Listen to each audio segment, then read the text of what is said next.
Hello bachon, let's read the question.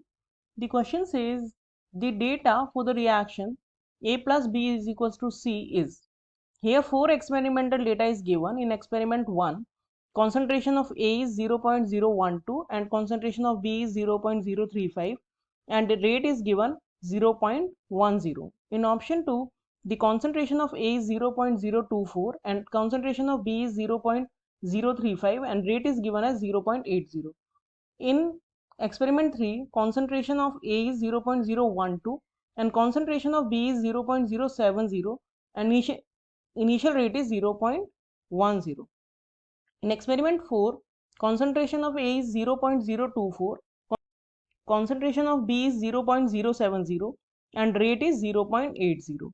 So the rate law is option A, R is equals to K, B to the power 3, option B, R is equals to K, A to the power 3, option C, R is equals to K, A and B to the power 4, and option D, R is equals to K, A to the power 2 and B to the power 2. So let us check the key concept of the question. The key concept of this question is that for the reaction of this type, the rate law or rate of the reaction is written as rate is equal to A to the power, suppose order A के respect में है n तो n लिखेंगे, और b to the power suppose b के respect में जो order है वो m है तो m। तो इस तरह से हम रेट लॉ लिख लेते हैं और फिर अलग अलग रेट पे और फिर अलग अलग कॉन्सेंट्रेशन पे रेट का क्या इफेक्ट हुआ वो निकाल के हम order of the reaction calculate कर सकते हैं। अब हम इसका अगर सॉल्यूशन देखें तो एक्सपेरिमेंट 1 में रेट हमें दी है 0.10 और वो इक्वल होगी ए की कॉन्सेंट्रेशन हमें दी है 0.12 टू द पावर n, क्योंकि हमने ऑर्डर n माना है उसके रिस्पेक्ट में, ए के रिस्पेक्ट में, और इनटू बी की कॉन्सेंट्रेशन विच इज गिवन है 0.035 टू द पावर m। इसी तरह से हम सभी एक्सपेरिमेंट के लिए रेट का एक्सप्रेशन लिख लेते हैं। तो एक्सपेरिमेंट 2 में रेट हो जाएगी 0.80 जो कि हमें दी हुई है, ए की कॉन्सेंट्रेशन दी हुई है 0.24 to the power n, then 0.035 है बी की concentration to the power m। Experiment 3 के लिए ये वैल्यू हो जाएगी 0.10 अगेन रेट, और ए की कॉन्सेंट्रेशन है 0.12 टू द पावर n और कॉन्सेंट्रेशन बी की है 0.070 और उसकी पावर m। देन एक्सपेरिमेंट 4 में रेट है 0.80 which is equal to concentration of A 0.024 to the power n and concentration of B which is given 0.070 to the power m जो उसके respect में ऑर्डर है। तो ये है हमारी इक्वेशन 1, ये 2, ये 3 और इसे हम मानते हैं 4। अब अगर हम इक्वेशन 1 और 2 में कंपेयर करें तो 1 से जब हम 2 में गए हैं तो रेट जो है ए की कॉन्सेंट्रेशन डबल की है लेकिन बी की कॉन्सेंट्रेशन में कोई चेंज नहीं किया है।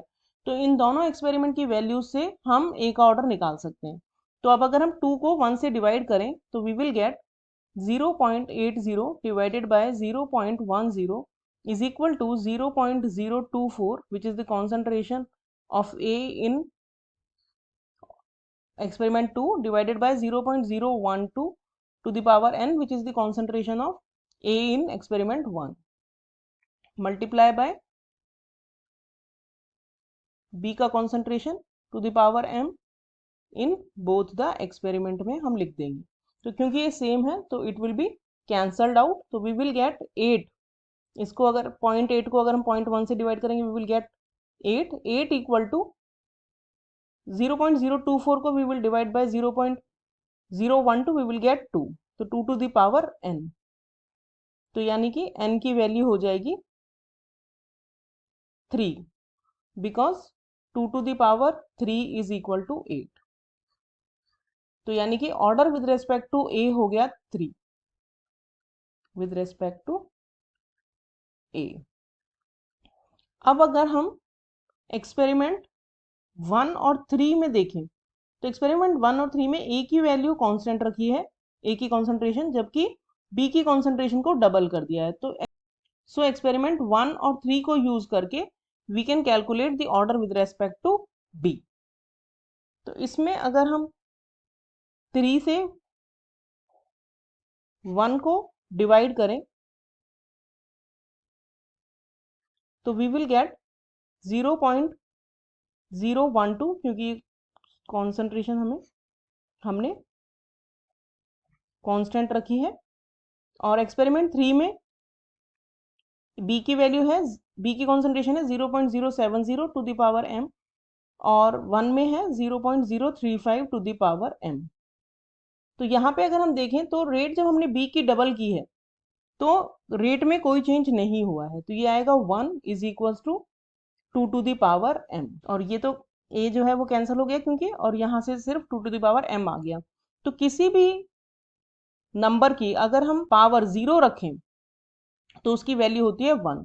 इसका मतलब ये हो गया कि m की वैल्यू हो गई 0, यानी कि order with respect to b is 0, यानी कि जो रेट है that is not depending on the concentration of b। वो हम यहाँ से भी देख सकते हैं क्योंकि जब हमने b की रेट डबल की तो रेट में कोई भी फर्क नहीं आया।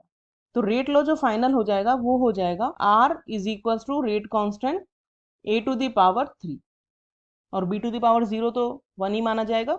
तो that means this will be the final rate law for this given data. तो हमारा करेक्ट ऑप्शन हो गया option B. Hope you understood the solution well. Thank you.